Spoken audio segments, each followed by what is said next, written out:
नमस्कार विद्यार्थियों। आज का हमारा टॉपिक है गुप्त साम्राज्य। जिस प्रकार प्राचीन भारत में मौर्य साम्राज्य ने एक केंद्रीकृत और एक विस्तृत भूभाग पर भारत के प्राचीन काल में शासन किया, उसी प्रकार हम देखते हैं कि मौर्यों के बाद जो बीच का काल एक अंधकार युग के रूप में माना जाता है इतिहास में, उसको समाप्त करके गुप्तों ने अपनी सत्ता स्थापित की और एक विस्तृत साम्राज्य बनाया, जिस पर उन्होंने काफ़ी लंबे समय तक शासन किया। अब आते हैं हम सबसे पहले गुप्त साम्राज्य की जानकारी के साधन या स्रोत क्या हैं।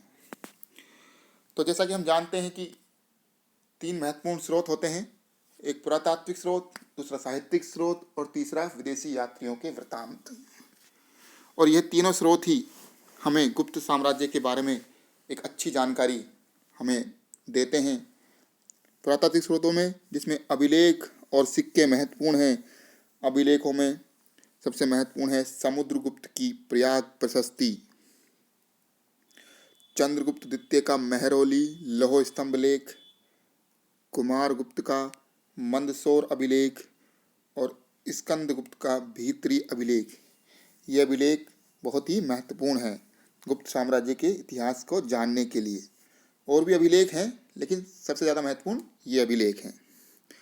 और सिक्कों में राजस्थान के बयाना नामक स्थान से गुप्तकालीन सिक्कों का हमें ढेर प्राप्त हुआ है, तो उनसे भी हमें गुप्त साम्राज्य के बारे में जानकारी मिलती है। साहित्यिक स्रोतों में आता है धार्मिक साहित्य और धार्मिकेतर साहित्य, जिसमें धार्मिक साहित्यों में पुराण और बौद्ध साहित्यों से हमें गुप्त काल की बहुत ही सटीक जानकारियाँ प्राप्त होती हैं। जबकि धार्मिक साहित्यों में नारद स्मृति, बृहस्पति स्मृति, कालिदास के नाटक, विशाख दत्त की देवी चंद्रगुप्तम, ये भी एक नाटक है, और वज्जिक की कौमुदी महोत्सव, ये सब हमें गुप्त कालीन इतिहास के बारे में बताते हैं। इनमें जानकारी हमें मिलती है। और गुप्त साम्राज्य की सर्वाधिक महत्वपूर्ण पुस्तक कामंदक की नीतिसार है, जिसे गुप्तकालीन अर्थशास्त्र का सम्मान प्राप्त है। जिस प्रकार मौर्य काल में कौटिल्य का अर्थशास्त्र को जो सम्मान प्राप्त है, वही गुप्त काल में कामंदक की नीतिसार को प्राप्त है। अब विदेशी यात्रियों में चंद्रगुप्त द्वितीय के समय आए चीनी यात्री फाइयान तथा हर्षवर्धन के समय आए चीनी यात्री हेनसांग के विवरणों से हमें गुप्तकालीन इतिहास के बारे में जानकारियाँ मिलती हैं। तो ये तो थे हमारे गुप्तकालीन इतिहास के जानने के साधन या स्रोत थे। अब आता है गुप्तों की उत्पत्ति के संबंध में मत, कि गुप्तों की उत्पत्ति कहाँ से हुई, कैसे आए ये। तो गुप्तों की उत्पत्ति के संबंध में का प्रश्न जो है बड़ा ही विवादास्पद है। वज्जी का द्वारा लिखित कीर्ति कौमुदी नाटक में लिच्छवियों को मलेच्छ तथा चंद्रगुप्त प्रथम को कारस्कर कहा गया है, जबकि चंद्र गोमिन के व्याकरण में गुप्तों को जाट कहा गया है, जट। गुप्तों की उत्पत्ति के संबंध में इतिहासकारों में मत भिन्नता है। उनके मत विभिन्न हैं, जिसमें केपी जायसवाल जो कि इतिहासकार हैं, विद्वान हैं, वो मानते हैं कि गुप्तों की उत्पत्ति शूद्रों से हुई है, जबकि एलन अल्तेकर और रोमिला थापर जैसे इतिहासकार मानते हैं कि गुप्त वैश्य थे। हेमचंद्र राय चौधरी ये मानते हैं कि गुप्त ब्राह्मण थे, जबकि रमेश चंद्र मजूमदार और ओझा ये सब मानते हैं कि गुप्त जो है क्षत्रिय थे। चंद्रगुप्त द्वितीय की पुत्री प्रभावती गुप्त ने अपने पूना ताम्रपत्र में धारण गोत्र का उल्लेख किया है। यह गोत्र उसके पिता का ही होगा, क्योंकि उसके पति वाकाटक नरेश रुद्रसेन द्वितीय विष्णु वृद्धि गोत्र के ब्राह्मण थे। रुद्रसेन जित्ते जो थे वो किसके थे? विष्णु विष्णु वृद्धि गोत्र के ब्राह्मण थे। अब आते हैं हम गुप्तकालीन राजनीतिक इतिहास के बारे में।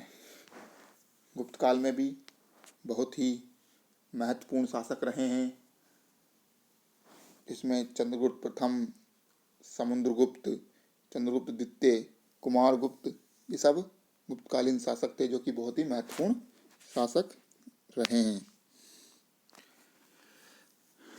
मौर्योत्तर युग में उत्तर भारत में विभिन्न शक्तियों की सत्ता स्थापित होने से जिस राजनीतिक विकेंद्रीकरण की नींव पड़ी थी, गुप्त साम्राज्य ने उसे रोककर एक बार फिर से पुनः एक केंद्रीकृत राज्य की नींव रखी।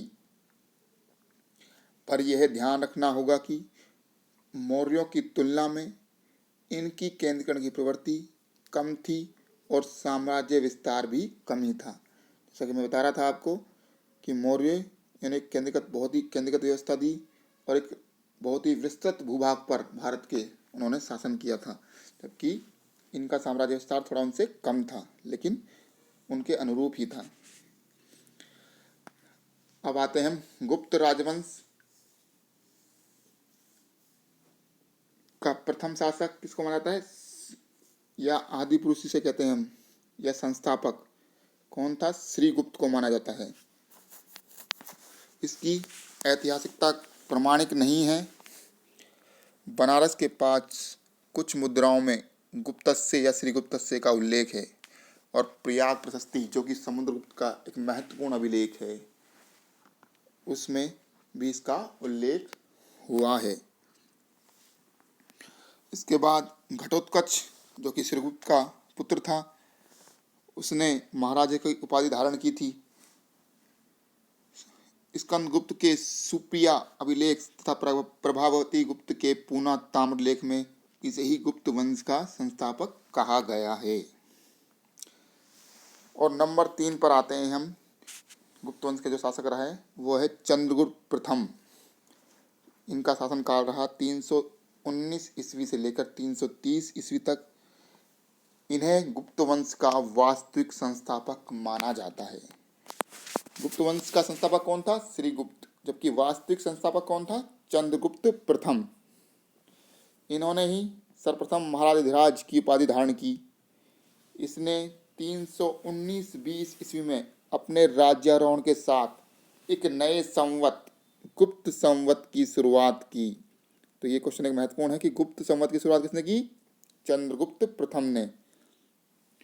इस संवत का सर्वप्रथम प्रयोग चंद्रगुप्त द्वितीय ने अपने मथुरा अभिलेख में किया है।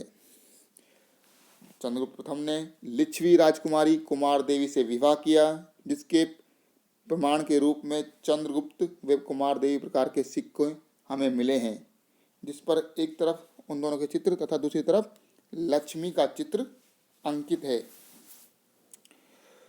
कौमुदी महोत्सव में वर्णित चंडसेन की साम्यता चंद्रगुप्त प्रथम से ही स्थापित मानी जाती है।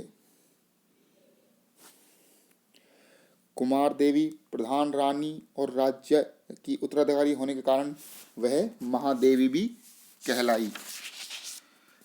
चंद्रगुप्त प्रथम द्वारा स्थापित कोई महत्वपूर्ण अभिलेख तो हमें अभी तक प्राप्त नहीं हुआ है, किंतु वर्तमान में इसके द्वारा जारी किया गया एक रजत सिक्का प्राप्त हुआ है।